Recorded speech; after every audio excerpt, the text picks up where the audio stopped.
ಇದು ಐನಾತಿ ಐಶ್ವರ್ಯ ಗೌಡಾಳ ವಂಚನೆ ಕಹಾನಿಯ ಮುಂದುವರಿದ ಭಾಗ. ಕಲರ್ ಕಾಗೆ ಹಾರಿಸಿ ಕೋಟಿಗಟ್ಟಲೆ ವಂಚಿಸಿರೋ ಕೇಸ್ಗೆ ಈಗ ಫಾರಿನ್ ಟಚ್ ಸಿಕ್ಕಿದೆ.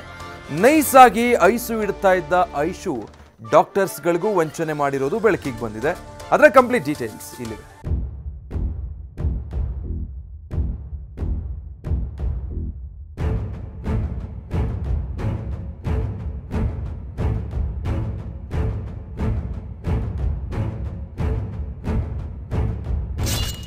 ಐಶ್ವರ್ಯ ಗೌಡ ಅಲಿಯಾಸ್ ನವ್ಯಶ್ರೀ ವಂಚನೆ ಮಾಡೋದನ್ನೇ ಕಾಯಂ ವೃತ್ತಿ ಮಾಡ್ಕೊಂಡಿರೋ ಮಾಯಾಂಗನೆ ಐಶುವಿನ ನಿಜವಾದ ಹೆಸರು ನವ್ಯಶ್ರೀ.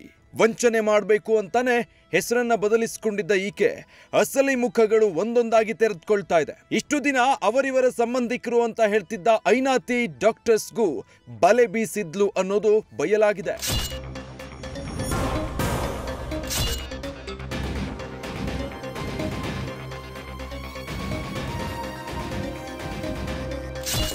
ಐಶ್ವರ್ಯ ಗೌಡಾಳ ವಂಚನೆಯಲ್ಲಿ ಡಾಕ್ಟರ್ಸ್ ಕೂಡ ಸಿಲುಕಿದ್ದಾರೆ. ವಿದೇಶಿ ವಿಜ್ಞಾನಿಯೊಬ್ಬರ ಮೂಲಕ ವೈದ್ಯರನ್ನ ಪರಿಚಯ ಮಾಡಿಕೊಂಡಿದ್ದ ಈಕೆ ಕೋಲ್ಕತ್ತಾ ಮೂಲದ ವೈದ್ಯನೊಬ್ಬನಿಂದ 1.2 ಕೋಟಿ ಹಣ ಪಡೆದು ವಂಚನೆ ಮಾಡಿದ್ದಾಳೆ.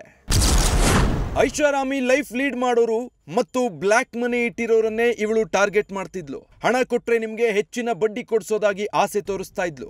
ಮೊದಲು 5-6 ತಿಂಗಳು 5% ಮತ್ತು 10% ಬಡ್ಡಿ ಹಣ ನೀಡ್ತಾ ಇದ್ಲು. ನಿನ್ನೆ ಸ್ನೇಹಿತರಿಗೂ ಇನ್ವೈಟ್ ಮಾಡಲು ಹೇಳುವಂತೆ ವೈದ್ಯರಿಗೆ ಬ್ರೈನ್ ವಾಶ್ ಮಾಡ್ತಿದ್ಲು. ಇವಳ ಮಾತು ನಂಬಿ ಫ್ರೆಂಡ್ಸ್ಗಳನ್ನ ವೈದ್ಯರು ಪರಿಚಯಿಸ್ತಾ ಇದ್ರು. ಹಣ ಪಡೆದು ಡಾಕ್ಟರ್ಸ್ ಸ್ನೇಹಿತರಿಗೂ ಆರೋಪಿ ಐಶ್ವರ್ಯ ಗೌಡ ವಂಚನೆ ಮಾಡಿದ್ಲು. ಬ್ಲ್ಯಾಕ್ ಮನಿ ವ್ಯವಹಾರ ನಡೆಸಿದ್ರೆ ಯಾರು ದೂರು ಕೊಡಲ್ಲ ಎಂದು ಐನಾತಿ ಪ್ಲಾನ್ ಮಾಡಿದ್ಲು ಅನ್ನೋದು ತಿಳಿದು ಬಂದಿದೆ.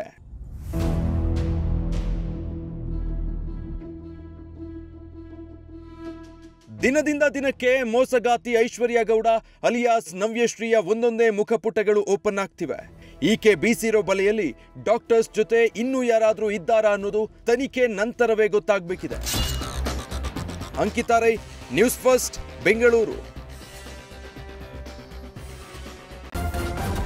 ನ್ಯೂಸ್ ಫಸ್ಟ್ ನಿರ್ಭೀತಿಯಿಂದ ನಿಮ್ಮ ಪರವಾಗಿ.